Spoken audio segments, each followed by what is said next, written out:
Vamos então dar a oportunidade ao nosso Senhor para falar conosco. Vamos abrir a palavra dele em 2 Timóteo, no capítulo 4. E nós vamos ler os primeiros 8 versículos, mesmo sentados os irmãos, mas acompanhando com atenção esta leitura, os primeiros 8 versículos de 2 Timóteo, capítulo 4. Conjuro-te perante Deus e Cristo Jesus, que há de julgar vivos e mortos pela sua manifestação e pelo seu reino. Prega a palavra, insta, quer seja oportuno, quer não. Corrige, repreende, exorta com toda a longanimidade e doutrina, pois haverá tempo em que não suportarão a sã doutrina. Pelo contrário, cercar-se-ão de mestres segundo as suas próprias cobiças, como que sentindo coceira nos ouvidos, e se recusarão a dar ouvidos à verdade, entregando-se às fábulas. Tu, porém, se és sóbrio em todas as coisas, suporta as aflições, faz o trabalho de um evangelista, cumpre cabalmente o teu ministério. Quanto a mim, estou sendo já oferecido por libação, e o tempo da minha partida é chegado. Combati o bom combate, completei a carreira, guardei a fé. Já agora a coroa da justiça me está guardada, a qual o Senhor, reto juiz, me dará naquele dia, e não somente a mim, mas também a todos quantos amam a sua vinda. Nós estamos na sequência do nosso estudo desta carta e eu gostaria de colocar aqui a citação de um comentário que eu tenho apreciado muito, uma obra baseada nesta carta, a 2 Timóteo. Na verdade, é uma obra que contempla outras cartas, mas tem um comentário muito relevante à segunda carta a Timóteo. E o título é Exaltando Jesus, nesta carta, na segunda carta a Timóteo. E os irmãos, que são 3 irmãos que se juntaram para trabalhar nesta obra, neste comentário às várias cartas de Paulo no Novo Testamento, eles, sobre esta passagem, sobre esta divisória de capítulos, eles fazem este comentário. Se não houvesse a divisão de capítulos nas nossas Bíblias, seria mais fácil perceber a progressão lógica desta parte da carta. Uma alta visão da Bíblia, no capítulo 3, a partir do versículo 14 até o 17, há ali uma descrição do que é a Bíblia, as sagradas letras em escritura que é inspirada por Deus e ela é útil e para tanta coisa importante na nossa vida. Então tem essa alta visão das Escrituras, essa alta visão da Bíblia. E, portanto, essa alta visão deve levar a uma alta visão da pregação bíblica, do anúncio, da exposição da Bíblia. Isso é o que está aqui no início do capítulo 4. Infelizmente, alguns defendem a inspiração das Escrituras, mas a pregação não está baseada nas Escrituras. A fala, o ensino, as decisões. Defendem a inspiração das Escrituras, defendem que a Bíblia é a palavra de Deus, mas na hora de provar, de mostrar, de anunciar com as palavras e com a conduta, não há essa coerência. Acreditamos que a melhor abordagem para aplicar o versículo 2 do capítulo 4, esta expressão, esta ordem, prega a palavra. A melhor abordagem é a pregação expositiva. É pregar a palavra na sequência em que ela aparece, é pregar expositivamente, é o que a Bíblia diz, não é o que o pregador acha que deve falar, mas é repetir, interpretar, aplicar aquilo que a Bíblia diz na sequência. Isso é a pregação expositiva. A pregação expositiva é uma pregação impulsionada pela palavra. É a palavra que impulsiona, é a palavra que dirige. É a Bíblia que manda o que o pregador deve dizer. É pregar de tal forma que o ponto principal da passagem selecionada se torna o ponto principal do sermão. A grande ideia da passagem, a ideia central, é aquilo que a pregação vai procurar transmitir. É o que o texto diz. Não é aquilo que o pregador acha, ou aquilo que a tradição dessa igreja tem defendido, mas é o que a passagem diz, é o que a palavra diz. Num outro lugar, nós temos percebido que em outros lugares, não apenas na igreja, em outros lugares, nós temos percebido que há espaço para opiniões pessoais, preferências pessoais. Mas nós nunca vimos Paulo começar uma exortação desta forma. Quando ele vai dizer que é dever de Timóteo pregar a palavra, ele começa com esta expressão: conjuro-te, eu obrigo-te a jurar. E estou a falar com muita solenidade. Perante Deus e Cristo Jesus, que há de julgar vivos e mortos, pela sua manifestação e pelo seu reino. Ele faz uma introdução àquilo que ele vai orientar Paulo a fazer. Ele faz uma introdução muito solene. Eu estou na presença de Deus, que Ele vai nos julgar. Ele julga o nosso coração, Ele julga o nosso pensamento, os nossos sentimentos. Ele julga vivos e mortos. Ele conhece cada um de nós. E Ele vai voltar, Ele vai se manifestar e Ele é Rei. Ele é o Rei dos Reis, Ele é o Senhor dos Senhores. E é com esta introdução que Ele introduz esta ideia: prega a palavra inspirada. Prega a palavra que é autoridade. Prega a palavra. Eu obrigo-te a pregar essa palavra que é inspirada para corrigir, para ensinar, para educar, para fazer com que o homem seja aperfeiçoado, seja amadurecido, se torne realmente útil. O homem e a mulher de Deus se tornem realmente úteis nas mãos do Senhor. Timóteo deve lembrar que quando prega, ele prega diante de Deus. Nenhum pregador passa despercebido. A nossa audiência, antes de tudo, é o próprio Deus. Ele sabe que estamos a falar sobre Ele, sobre a palavra dEle, e Ele está presente num ambiente como este, porque Ele é invocado, Ele é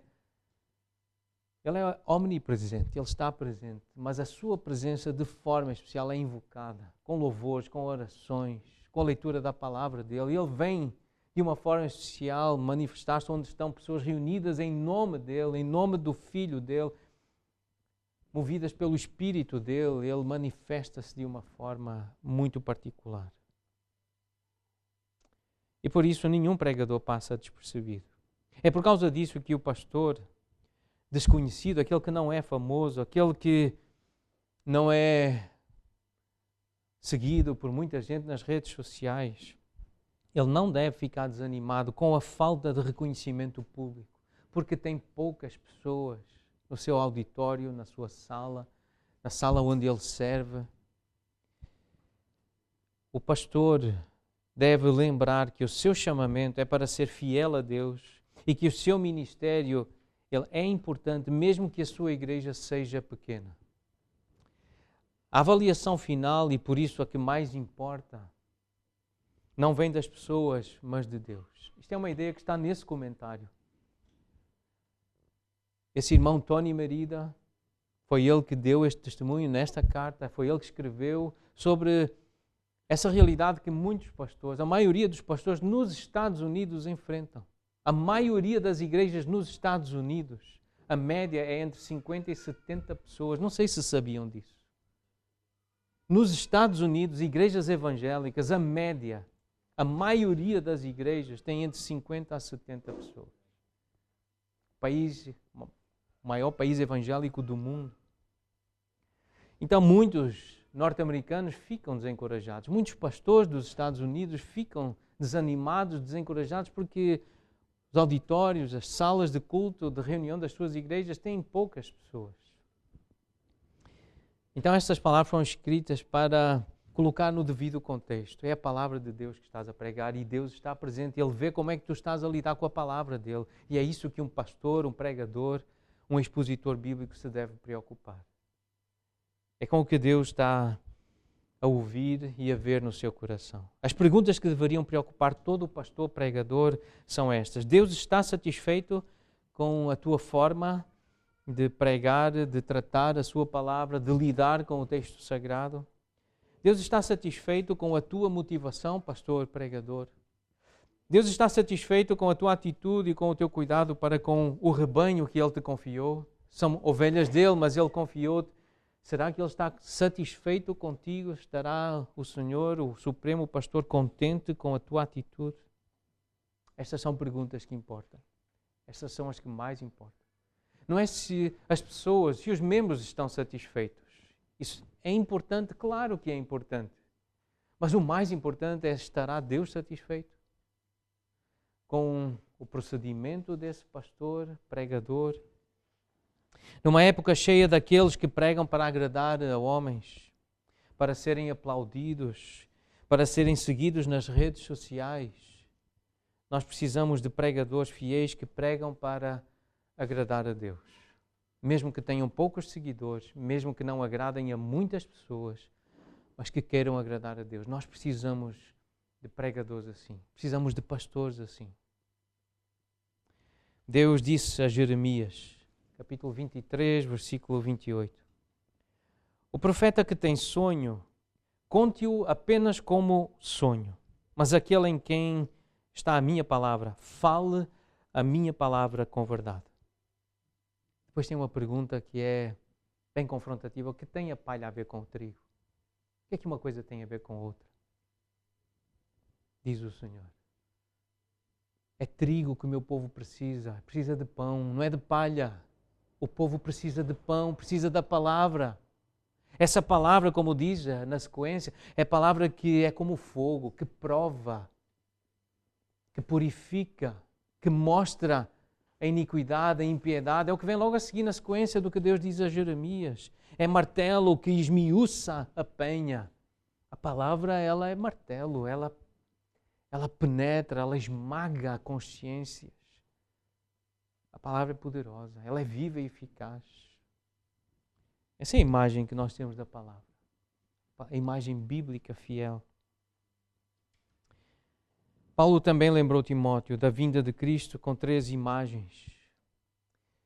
Esse Cristo que fala, esse Cristo que prega, esse Cristo que ensina, que dá uma palavra inspirada, Ele vai voltar. E a luz dessa imagem de manifestação, de julgamento e de reino. Ele é um Senhor que se vai mostrar. Ele vai ser visto, Ele vai ser manifesto. As pessoas vão ver a glória de Jesus. Mas Ele vem para julgar. Ele é juiz. E Ele vem para reinar. Então, no versículo 8 aqui de 2 Timóteo 4, ele fala de todos quantos amam a vinda de Jesus. Paulo acreditava que Cristo faria uma aparição visível e gloriosa. Ele disse na carta a Tito, no capítulo 2, versículo 13, nós aguardamos a bendita esperança. Essa é a nossa esperança, a maior esperança que nós temos é a manifestação da glória do nosso Deus, do nosso grande Deus, que é Jesus Cristo. Ele é o nosso grande Deus e o nosso grande Salvador. Nós aguardamos, essa é a nossa esperança. Nós queremos ver Jesus manifestado, a sua glória, o seu reino. E Ele vem com justiça, Ele é juiz, com sabedoria Ele vai governar e julgar o mundo. Quando Ele aparecer, Ele julgará os vivos e os mortos. Cristo, o Rei, trará o seu reino na sua plenitude. É por isso que nós devemos viver e pregar à luz desta santa responsabilidade. Por isso que quem ensina, que quem abre a Bíblia para pregar, tem que ter esta noção, esta consciência. É por isso que Tiago avisa também de forma muito severa. Cuidado, irmãos, tenham cuidado. Não vos torneis, muitos de vós, mestres, sabendo que havemos de receber maior juízo.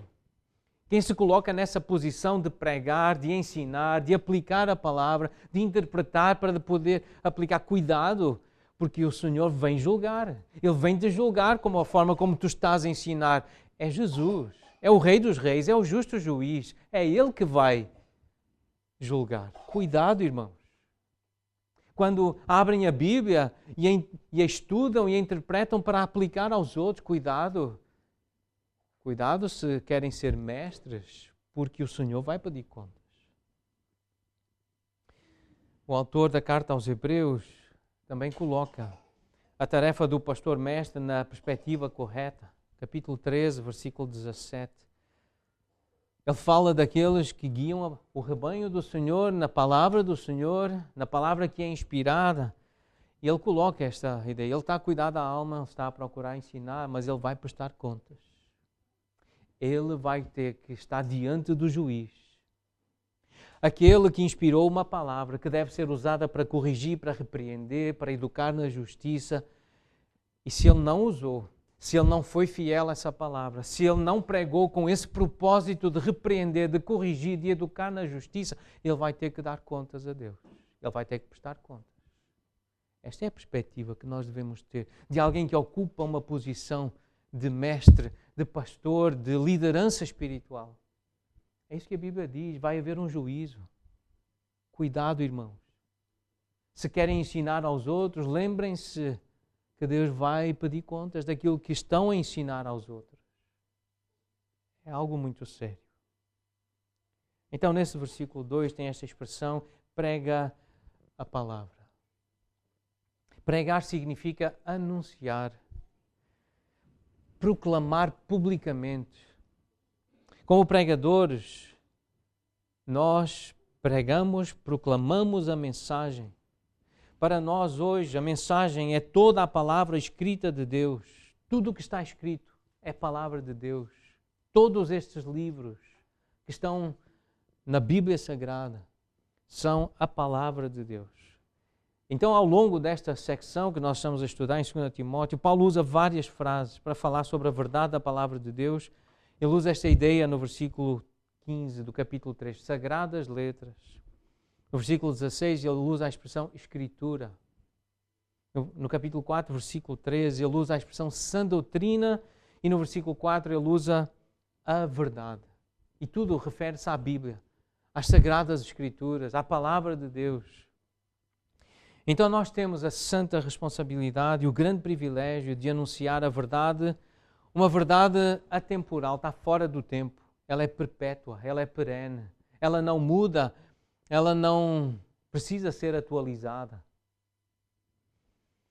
Essa é a responsabilidade e também o privilégio que nós como igreja temos, de anunciar a palavra de Deus, essa verdade atemporal a todas as pessoas. Paulo já havia dito a Timóteo na primeira carta, no capítulo 4, versículo 13, até à minha chegada aplica-te à leitura, à exortação e ao ensino. Lê a palavra, lê as Escrituras, lê o Velho Testamento. Nós já vimos qual foi o uso que Paulo fez desta expressão, Escrituras. Ele refere-se ao Velho Testamento. Lê, conhece a Bíblia, aplica-te ao ensino. Porque a palavra ela é suficiente. Ela é suficiente para aquele que lê com fé, aquele que lê com atenção, ela é suficiente para fazer a obra. A palavra é suficiente. Ela tem esse poder para dar sabedoria, para a salvação de todo aquele que crê em Jesus. É isso que nós vemos nos versículos anteriores. Nós vimos isso no final do capítulo 3. E Martinho Lutero, na época da Reforma, ele recuperou essa ideia da suficiência das Escrituras. Ele disse assim, eu simplesmente ensinei, eu simplesmente preguei, eu simplesmente escrevi sobre a palavra de Deus, eu escrevi a palavra, eu transcrevi, eu copiei a palavra de Deus, eu só escrevi. Eu vi como estava escrito e escrevi em alemão, em latim, ele sabia várias línguas e eu escrevi. De outra forma, eu não fiz nada. A palavra fez tudo. Eu não fiz nada, apenas eu dei espaço para a palavra. Contudo, isso é algo que aflige Satanás, quando apenas espalhamos a palavra e a deixamos fazer o trabalho sozinha. O diabo fica aflito quando a palavra anda solta. Ele quer prender a palavra. Ele acha que é possível prender a palavra, acorrentar, aprisionar a palavra, mas é impossível. É impossível. Ninguém consegue resistir à palavra de Deus, à sua revelação, àquilo que sai da sua boca, porque é viva, é eficaz. Prega a palavra fielmente e crê que ela fará a obra. Espera, confia, ela vai fazer. Aquilo para que Deus a determinou, ela vai cumprir o propósito. Ela saiu da boca de Deus. Ela está solta, ela está espalhada. Ela vai cumprir esse propósito. Confia, espera, crê. O pastor pregador, ele deve aplicar a palavra à vida do seu rebanho de várias maneiras. E Paulo apresenta 3 formas de fazer isso. Aqui no capítulo 4, corrigir, repreender e exortar. Este verbo exortar também pode ser traduzido por encorajar. 3 formas: corrigir, repreender e exortar. Os pastores precisam conhecer a condição e permanecer, a condição das ovelhas de Jesus, do rebanho que lhe foi confiado, e precisam permanecer sensíveis a como uma passagem específica poderá ser usada para abordar as situações que as ovelhas de Jesus, que estão aos seus cuidados, estejam a enfrentar. O pastor bíblico, o pastor responsável, o pastor fiel, ele precisa conhecer a palavra e estar sensível ao momento que as ovelhas estão a viver. Às vezes o próprio povo de Deus, mesmo sendo o povo de Deus, ovelhas de Jesus,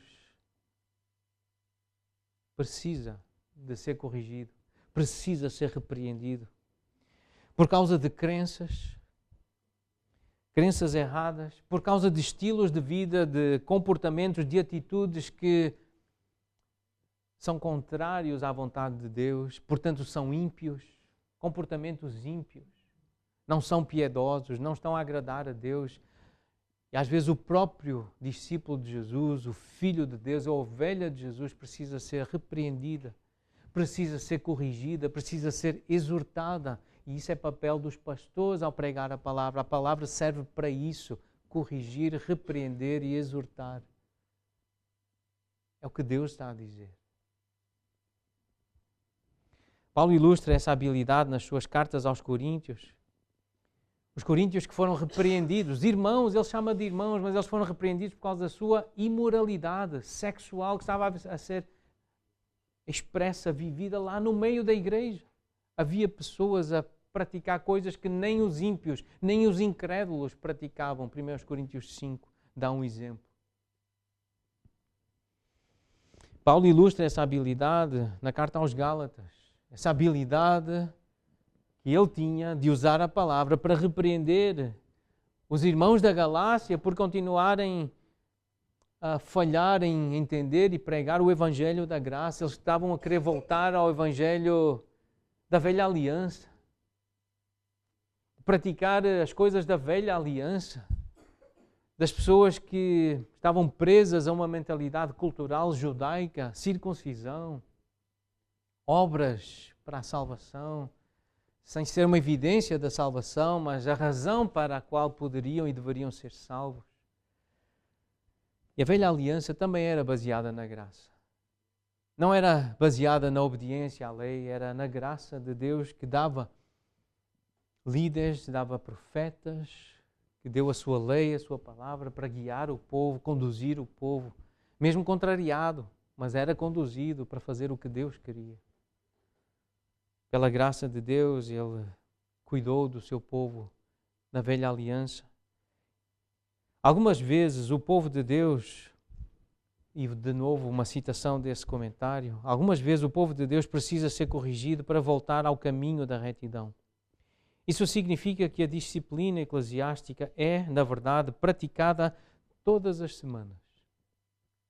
À medida que o pastor ensina a Bíblia, ele está a praticar disciplina eclesiástica. Nós chamamos a isso de disciplina formativa. Sendo o outro tipo de disciplina aquela que é uma intervenção diante de situações de pecado evidente, em que está a perturbar a comunhão da igreja, essa é a disciplina corretiva. A Bíblia corrige-nos quando nós nos afastamos da vontade de Deus. Então é preciso haver um ensino para que haja essa formação, essa disciplina formativa, constante, regular.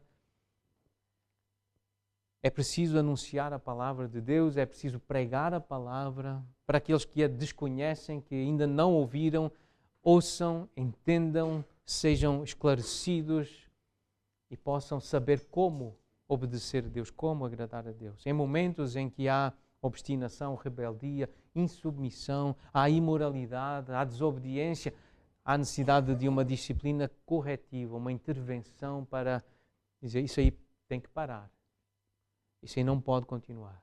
Alguém que não faz o que deveria fazer tem que ser exortado, corrigido, repreendido para começar a fazer ou voltar a fazer aquilo que a palavra de Deus diz que é bom, que é a sua lei, que é o seu desejo, o desejo de Deus.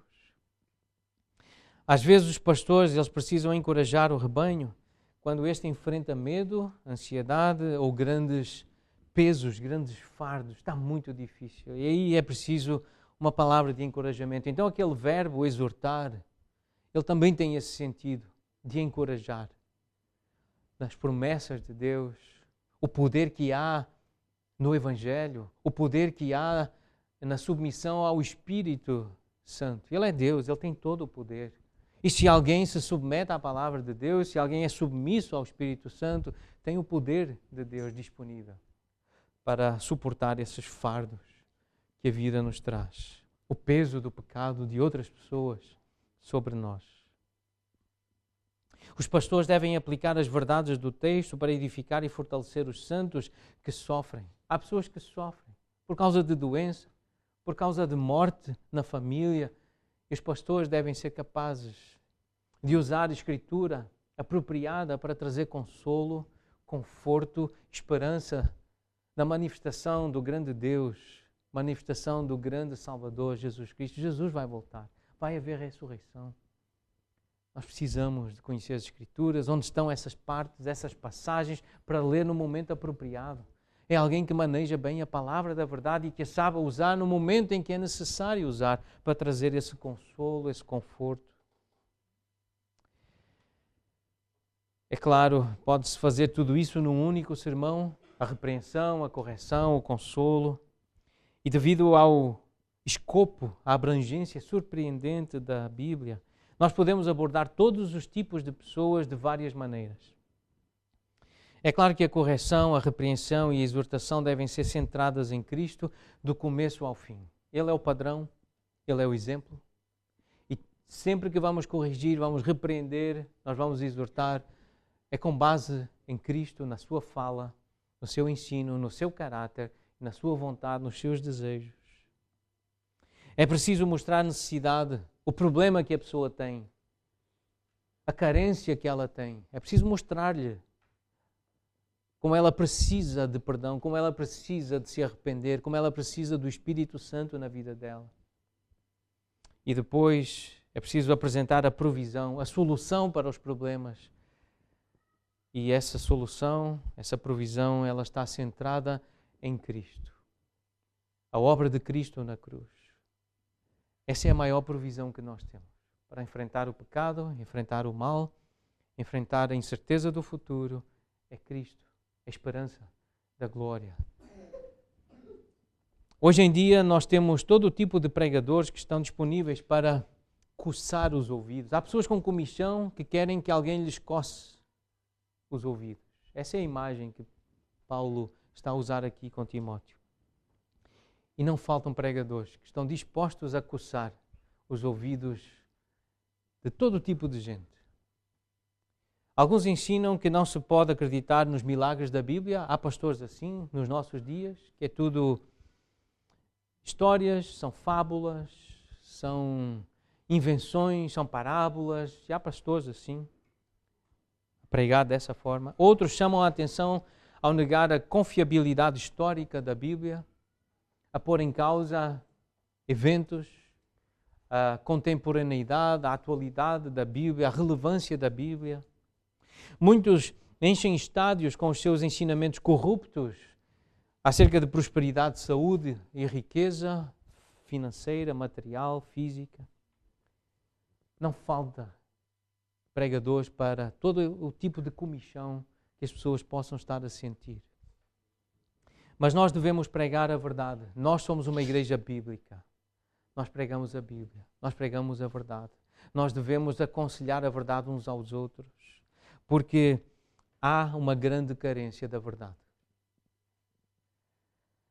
Em todas as gerações há falta de pastores, de pregadores, de conselheiros, de amigos e irmãos fiéis. Todas as gerações sofrem essa carência de pessoas fiéis. Há poucos. São poucos os pregadores fiéis. São poucas as igrejas fiéis. São poucos os irmãos fiéis que aconselham a palavra, que usam a palavra para o fim que Deus deu, repreender, corrigir e exortar. São poucos os que querem corrigir, repreender e exortar. A maioria quer coçar os ouvidos daqueles que estão com comichão. Só querem agradar aos ouvidos daqueles que dizem acreditar em Deus, que dizem acreditar na suficiência das Escrituras, na inspiração, na inerrância, na infalibilidade da Bíblia, mas não a querem aplicada às suas vidas, às suas circunstâncias. Nós precisamos de profetas corajosos que declarem: assim diz o Senhor. Que façam isso com poder e com graça. Que não tenham medo de dizer o que a Bíblia diz. Que digam com autoridade, com segurança. Que digam isso com graça, sabendo que não adianta a sua insistência, a sua mera repetição, porque se não houver a intervenção de Deus, ouvidos não se vão abrir, corações não vão ser amolecidos, se não for a graça de Deus. Se o pastor não estiver, o pregador, o amigo, o conselheiro não estiver consciente da necessidade da graça de Deus, não adianta.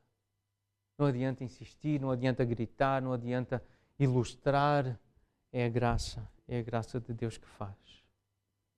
Nós precisamos de pessoas que continuem a aprender a Bíblia.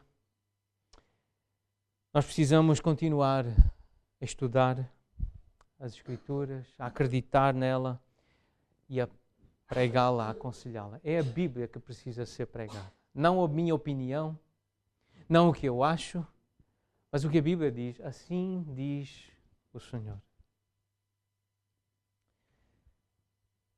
À medida que nós procuramos ser fiéis a Deus, e esta é uma frase que procura resumir esta ideia destes primeiros versículos do capítulo 4, à medida que nós procuramos ser fiéis a Deus, nós podemos descansar na graça do Salvador, lembrar da sua perfeita fidelidade e confiar na sua força para terminarmos bem a nossa carreira.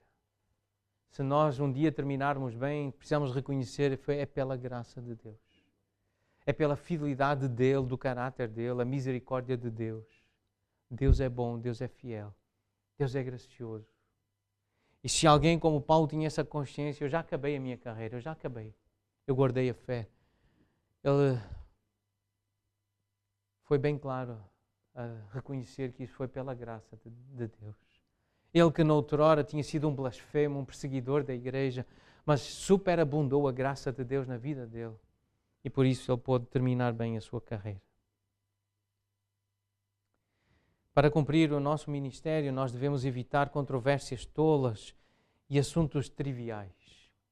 E há sempre gente a querer fazer-nos perder tempo com insensatez, com tolice, conversas triviais, coisas que não levam a lado nenhum.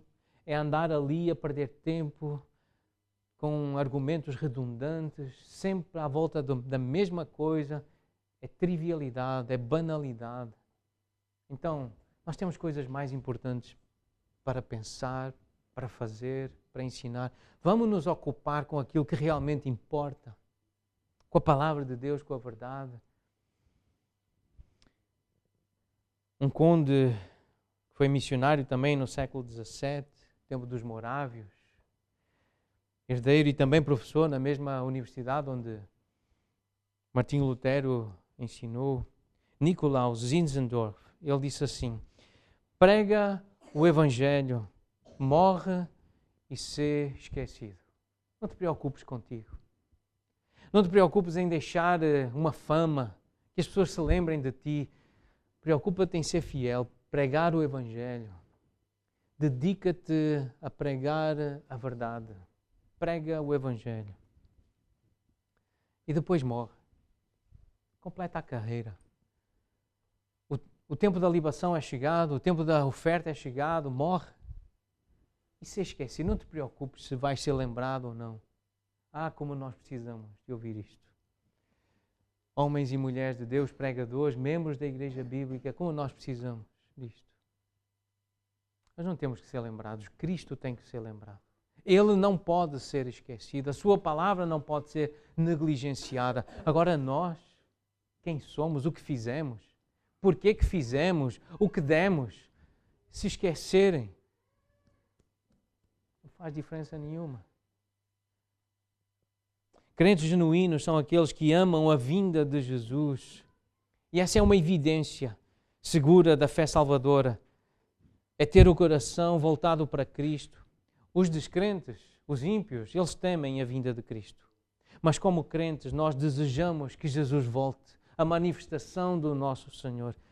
Jesus é a nossa bendita esperança. A nossa esperança está no dia em que Jesus vai voltar, Ele vai julgar cada um de nós, Ele vai trazer o seu reino e vai nos levar para reinar com Ele. Essa é a nossa esperança.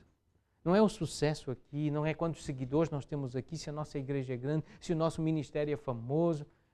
A nossa esperança está em Cristo. Deve estar em Cristo. Ele é a bendita esperança. É essa visão de Cristo, olhar e esperar que Ele seja manifesto, que Ele seja mostrado, a sua glória seja conhecida. É essa visão que nos manterá na corrida, nesta caminhada fiel e segura.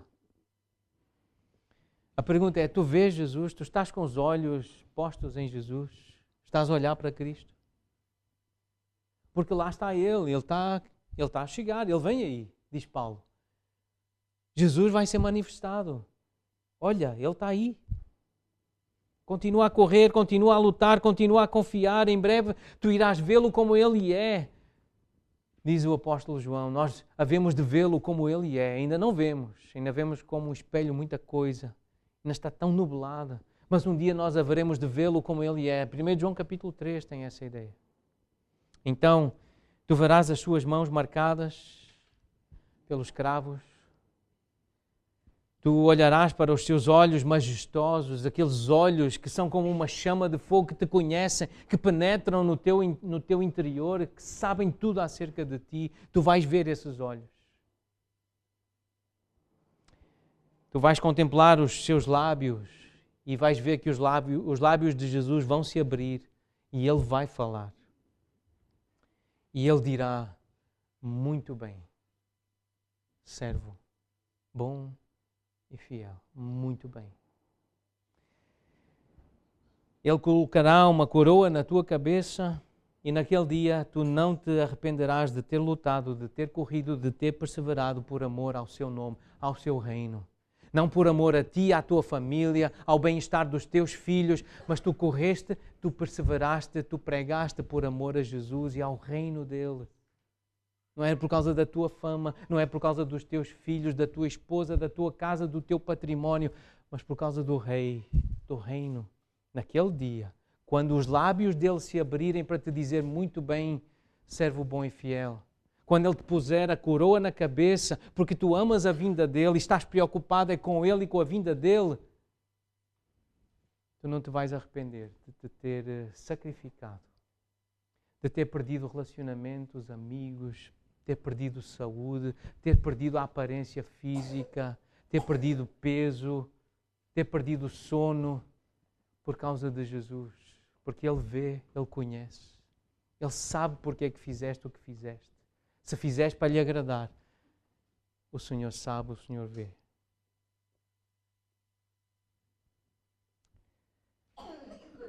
Versículos 9 a 18.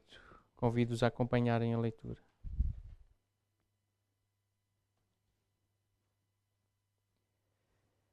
Procura vir ter comigo depressa, porque Demas, tendo amado o presente século, me abandonou e se foi para Tessalónica. Crescente foi para a Galácia, Tito para a Dalmácia. Somente Lucas está comigo. Toma contigo Marcos e traze-o, pois me é útil para o ministério. Quanto a Tíquico, mandei-o até Éfeso. Quando vieres, traz a capa que deixei em Troade, em casa de Carpo, bem como os livros, especialmente os pergaminhos. Alexandre, o latoeiro, causou-me muitos males. O Senhor lhe dará a paga segundo as suas obras. Tu, guarda-te também dele, porque resistiu fortemente às nossas palavras. Na minha primeira defesa, ninguém foi a meu favor. Antes todos me abandonaram. Que isto não lhes seja posto em conta. Mas o Senhor me assistiu e me revestiu de forças para que, por meu intermédio, a pregação fosse plenamente cumprida e todos os gentios a ouvissem. E fui libertado da boca do leão. O Senhor me livrará também de toda a obra maligna e me levará salvo para o seu reino celestial. A Ele, glória pelos séculos dos séculos. Amém.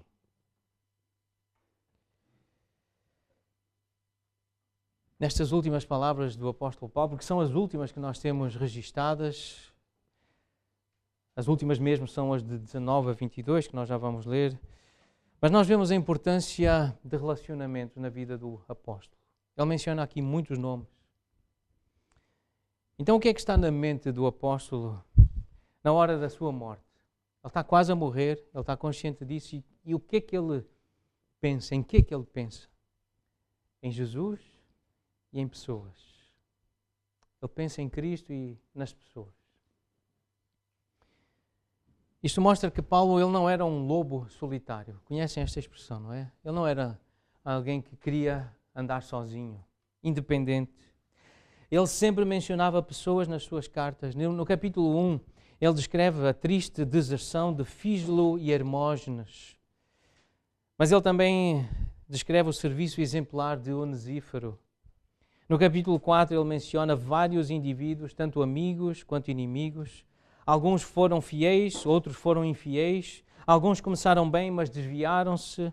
Outros começaram mal, mas agora tornaram-se exemplos. Ao examinarmos os indivíduos mencionados, nós podemos nos perguntar se nós estamos a ser fiéis a Deus e se estamos a ser fiéis uns aos outros.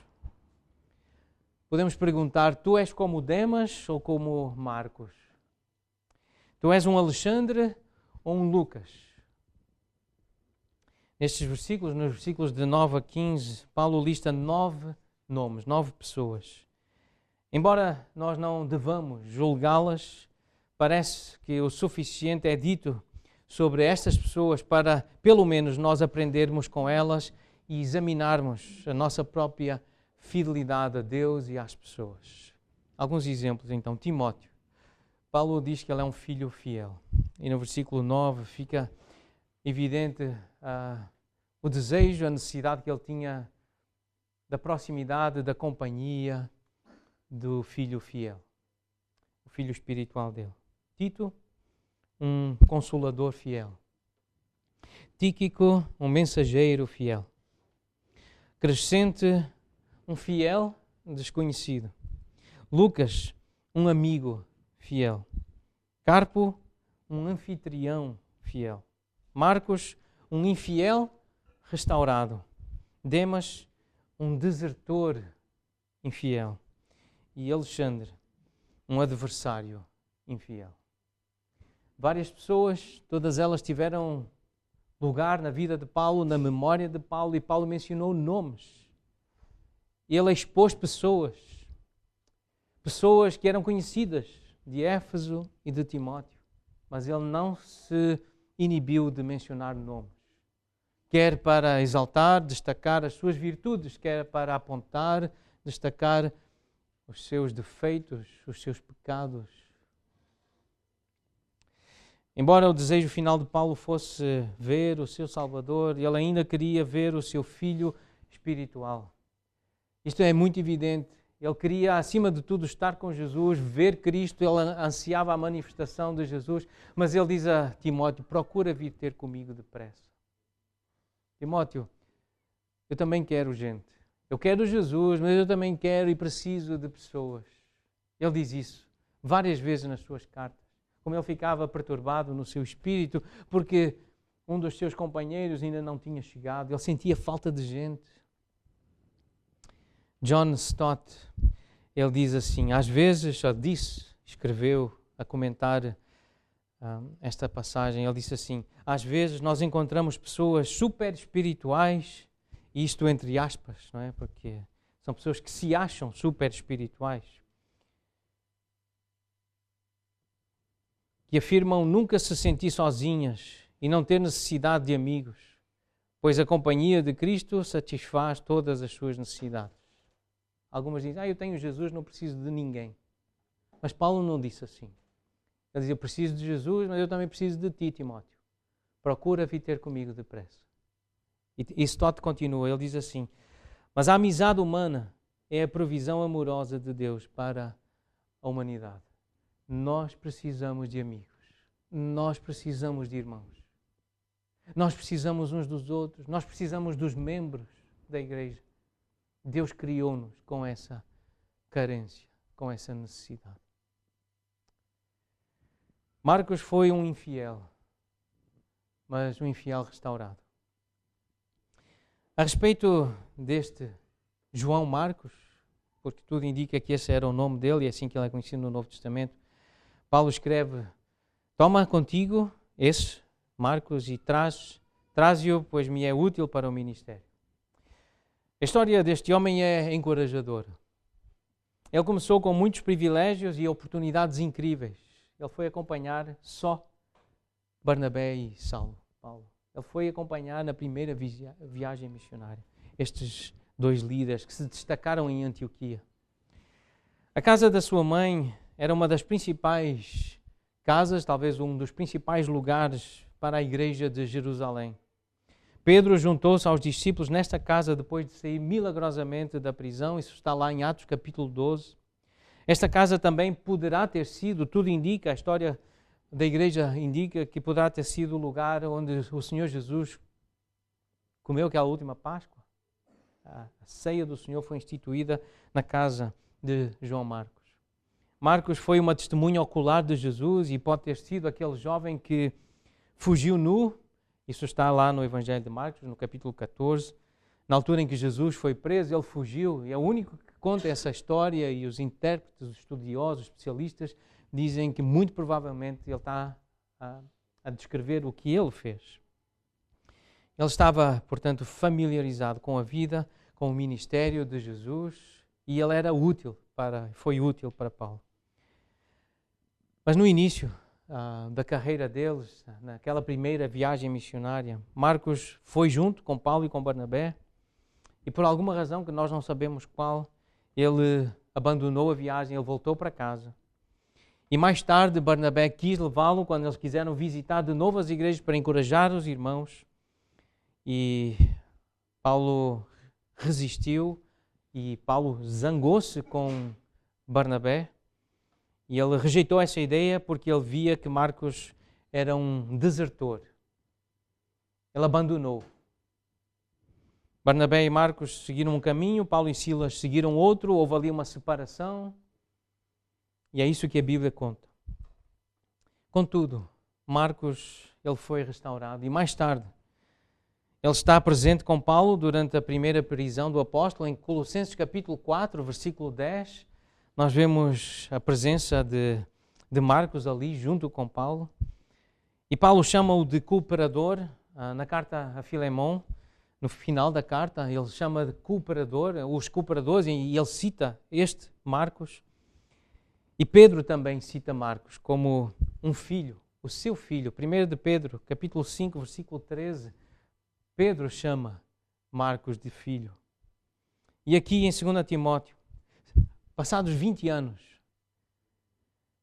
depois de se terem separado, Marcos está nesta pequena lista de amigos e companheiros em quem Paulo podia dizer, este eu confio, este é útil para mim.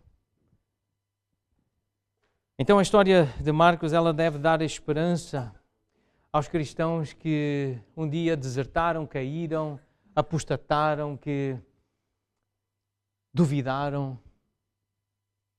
Quando isso acontece, apesar de termos sido rejeitados por pessoas, apesar da possível vergonha, da dor, do fracasso, o que nós vemos é que Marcos, ele foi restaurado e colocado de volta no ministério e ele não foi apenas útil para Paulo, mas ele foi usado por Deus para escrever o próprio Evangelho, o Evangelho segundo Marcos.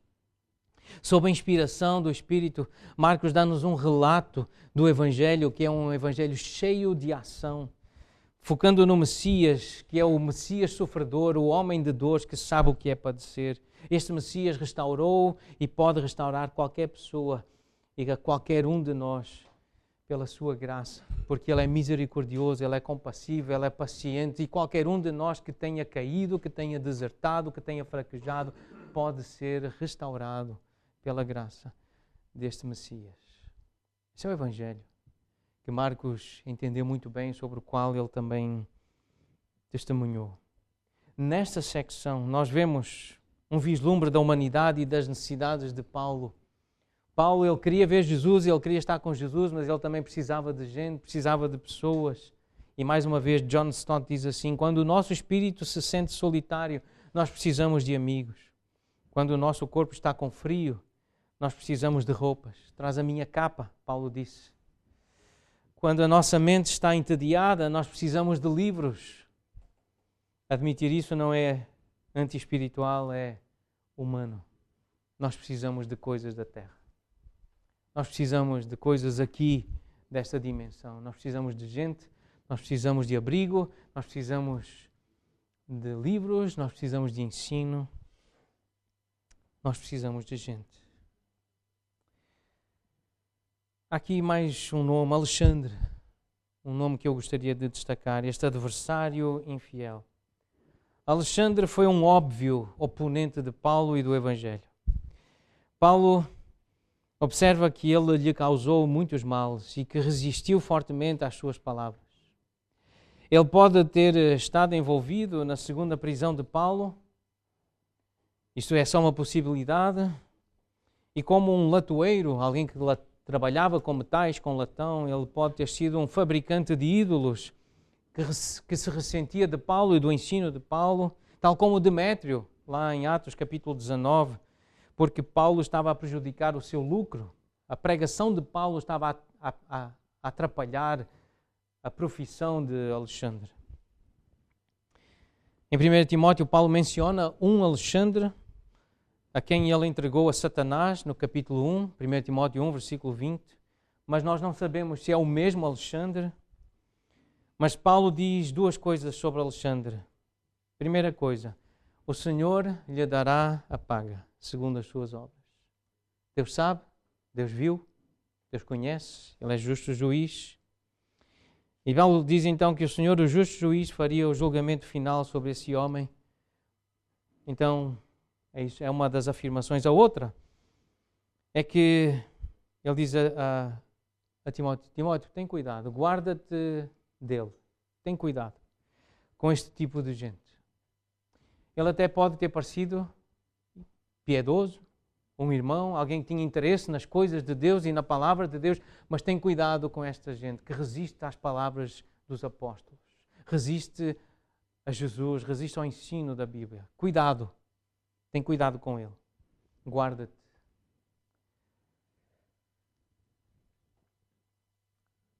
Nós podemos ficar admirados, surpreendidos, porque pessoas que seguiam Jesus como Demas, que foram companheiros, um dia afastam-se.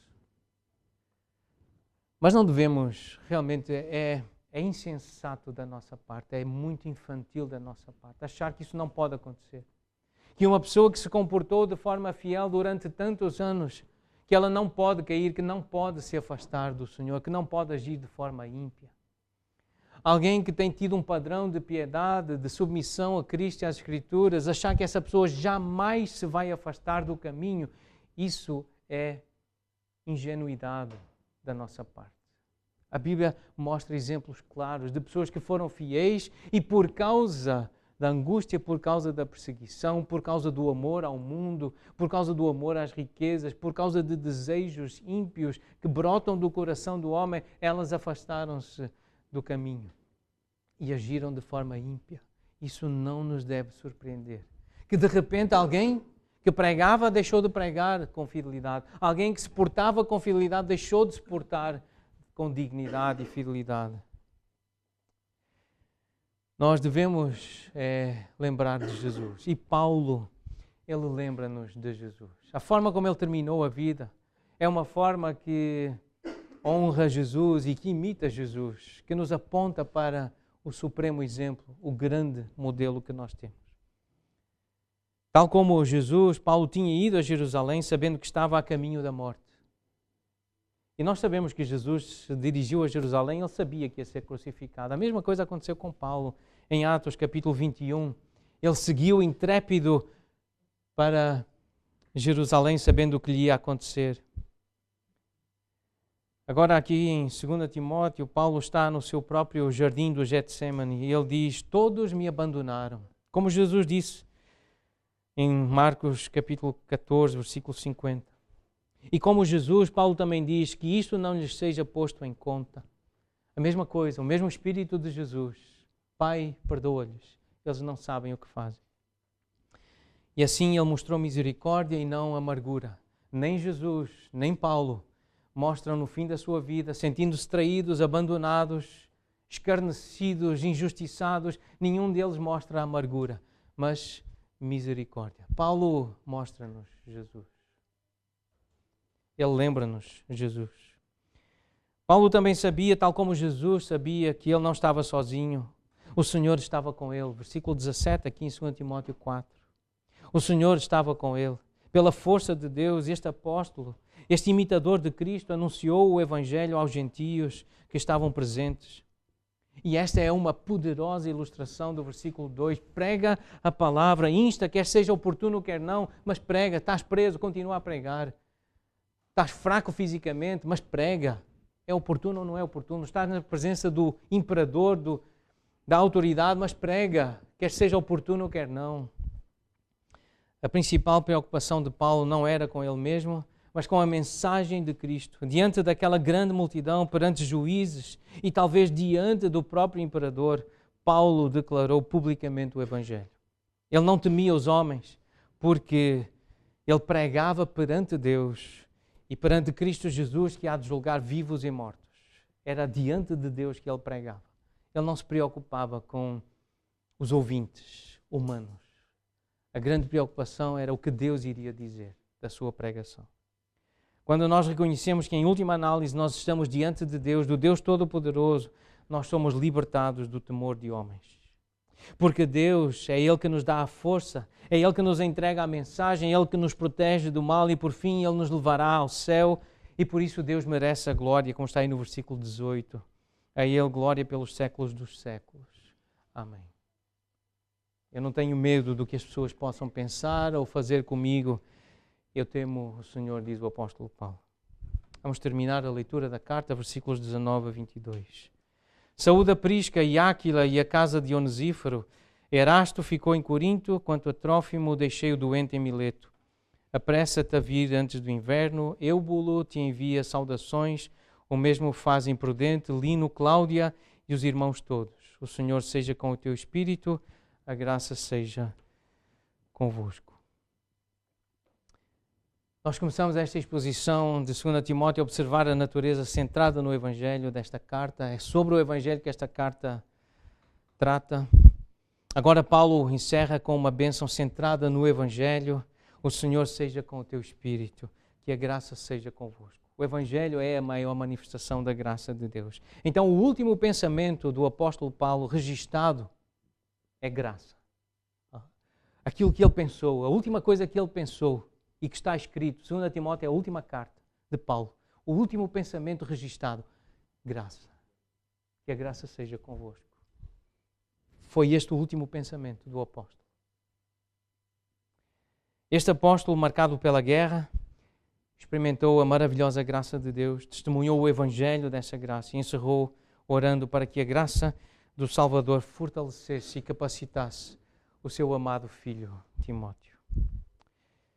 À medida que nós procuramos ser fiéis a Deus, nós podemos descansar na graça do Salvador, lembrar a sua perfeita fidelidade e confiar na sua força para nós terminarmos a nossa carreira. Quando chegar a nossa vez, nós vamos nos juntar a Paulo e aos outros crentes fiéis no reino celestial do nosso grande Deus e Salvador, Jesus Cristo.